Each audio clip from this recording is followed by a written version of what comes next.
और जब उनके द्वारा दिए गए ज्ञान के उत्पादन पर हम बहस करेंगे, तब कहीं जाकर के सच्ची भाषा में सच्चे मन से उनकी आदरांजलि होगी। वरना हम भी आएंगे, ताली बजाएंगे, चले जाएंगे। नहीं साथियों, ऐसा नहीं होना चाहिए। और तीसरी बात साथियों, जब वो कह रहे थे कि आधुनिक भारत में लड़ाई कैसे लड़ी जाएगी, आधुनिक भारत में लड़ाई शोध किए हुए ग्रंथों से लड़ी जाएगी। मुझे लगता है इससे बड़ा फलसफा विश्वविद्यालयों में भी नहीं दिया गया साथियों।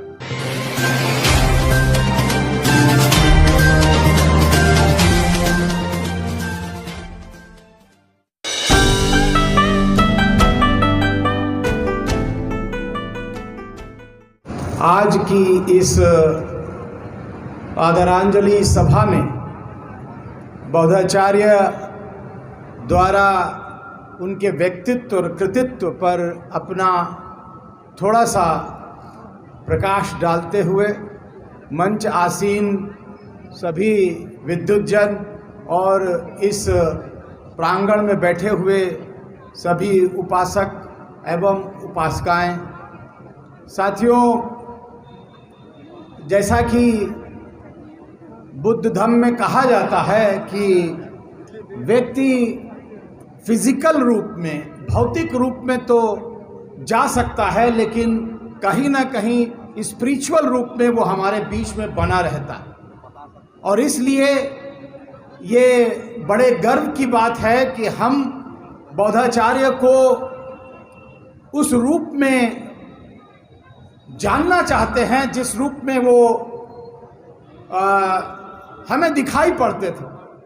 और मैं यहाँ पर करदम साहब की जो कभी भी जब वो बात शुरू करते हैं, किसी का स्मरण करते हैं, तो उनकी एक विशेष शैली है कि उसके व्यक्तित्व और उसकी काया का वर्णन जरूर करते हैं।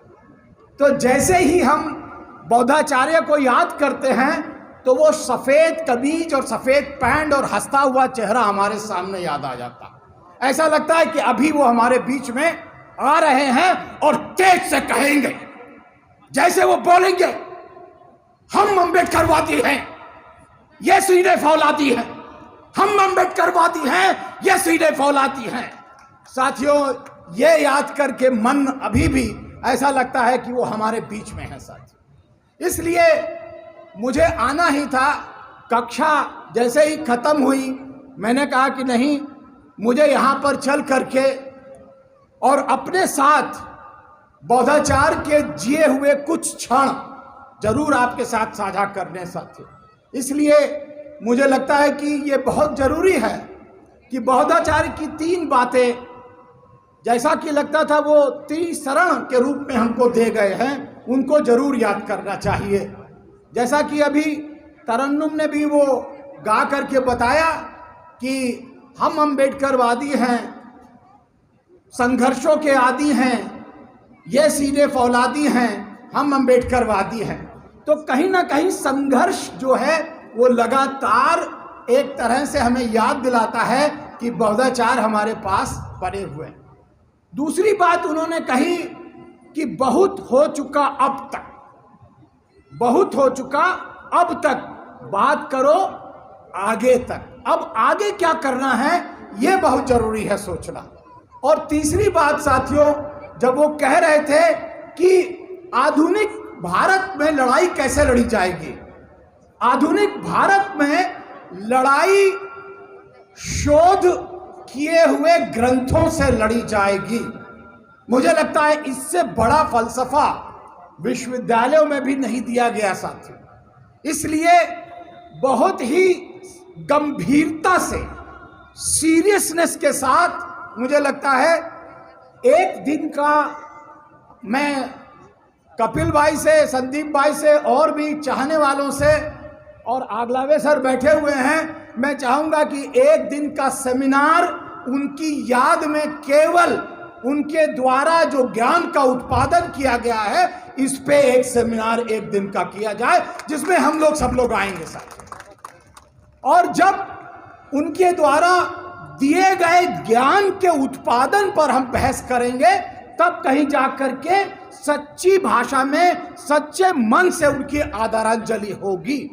वरना हम भी आएंगे, ताली बजाएंगे, चले जाएंगे। नहीं साथियों, ऐसे नहीं होना चाहिए। तीन बात और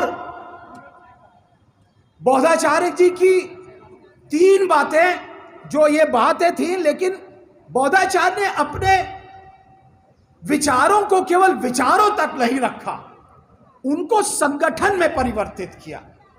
और संगठनात्मक ढांचे में तो वो बहुत आगे थे, जैसा कि अभी सबने बताया कि भारतीय बौद्ध महासभा को तो उन्होंने उसकी तो सेवा बहुत साल तक की। लेकिन साथियों, उन्होंने ये देखा कि नहीं, केवल भाषा से, भाषण से, शब्दों से बात नहीं बनेगी।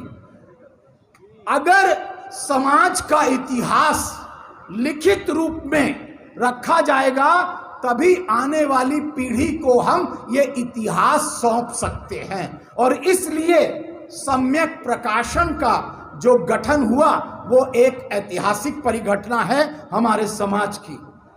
हो सकता है लोग इसको अभी उन शब्दों में या उस तरह नहीं समझ पा रहे हैं जिस तरह उनको समझना चाहिए, लेकिन आने वाले समय में जब आप किसी विश्वविद्यालय के पुस्तकालय में जाते हैं तो साथियों, वहां की रैक को जब खंगालते हैं तो अपने समाज के द्वारा लिखे हुए लोगों की किताबें नहीं दिखाई पड़ती, लेकिन सम्यक प्रकाशन द्वारा प्रकाशित हमारे लेखों की जो बातें हैं और लेखों का जो ज्ञान है वो आज उस पुस्तकालय में पहुंचने लगा है। और इसलिए बौद्धाचार्य साधुवाद के पात्र हैं, ये हमें समझना चाहिए। दूसरा साथियों, जो अभी हमारे साथी आए थे कि ये जो समाज है, ये जो धम्म का कार्यक्रम है, ये क्या लोग जो वयस्क लोग हैं, जो लोग पहले बाबा साहब के समय को देख रहे थे, क्या वही लोग चलाएंगे? उन्होंने इस बात को समझा और समझते ही साथ ही उन्होंने ये बात कही कि अब ये जो वयस्क लोग हैं, जो बुजुर्ग लोग हैं, इनके साथ साथ अगर यंग लोग आ जाएं, अगर युवा आ जाए, युवा पीढ़ी आ जाए, तो इस आंदोलन को और गति दी जा सकती है साथियों। और इसलिए यूथ फॉर बुद्धिस्ट बाकायदा उन्होंने उसका भी गठन किया। गठन ही नहीं किया, उसके अंदर जो उसकी कलात्मकता थी, जो हमारे बहुजन समाज के, बुद्ध समाज के, अम्बेडकराइट लोगों के, यूथ के अंदर जो कल्पनाशीलता थी, जो कलात्मकता थी, आर्टिस्टिज्म था, उस सब को वो लेकर के आए। चाहे वो गायन शैली हो, चाहे वो नाटक शैली हो, और चाहे वो कला की शैली हो, इन सब को उन्होंने युवाओं के साथ साथियों विकसित किया। इसलिए हम उनको नमन करना चाहते हैं साथियों। एक बार बौद्धाचार्य के लिए फिर से हम ताली बजा करके उनका नमन करें। तीसरी बात, तीसरा संगठन जिसका सब लोग शायद याद रखते हों, और वो था बौद्ध परिवारों का मिलन। बौद्ध परिवारों का मिलन अपने आप में एक अनूठी प्रक्रिया थी, कम से कम दिल्ली वासियों की, क्योंकि यहाँ पर तो तुम्हें गैरों से कब फुर्सत, हम अपने गम से कब खाली, चलो बस हो चुका मिलना, न तुम खाली न हम खाली। जब कोई खाली नहीं है तो भाईचारा कैसे बनेगा, ये प्रज्ञा कैसे आएगी, ये मुझे लगता है बौद्धाचार्य समझ रहे थे। और इसलिए उन्होंने परिवारों का मिलन बाकायदा भाईचारा बनाने के लिए साथियों शामिल किया, और इसलिए भी हम बौद्धाचार्य को याद रखते हैं। इसलिए साथियों, ये जो तीन बातें फिलॉसफी के रूप में और तीन बातें जो संगठन के रूप में, और भी बहुत बातें लोग बताएंगे, लेकिन मुझे लगता है अगर इन तीनों बातों को हम जारी रखें तो हमें लगता है बौद्धाचार्य हमारे बीच से गए नहीं हैं, वो हमारे बीच में विराजमान हैं। और इसलिए हम उनकी स्मृति को और जोश से और उत्साह से मनाएंगे और उनको हम अपने अंदर जीवित रखेंगे। जय भीम, जय भारत, नमो बुद्धाय।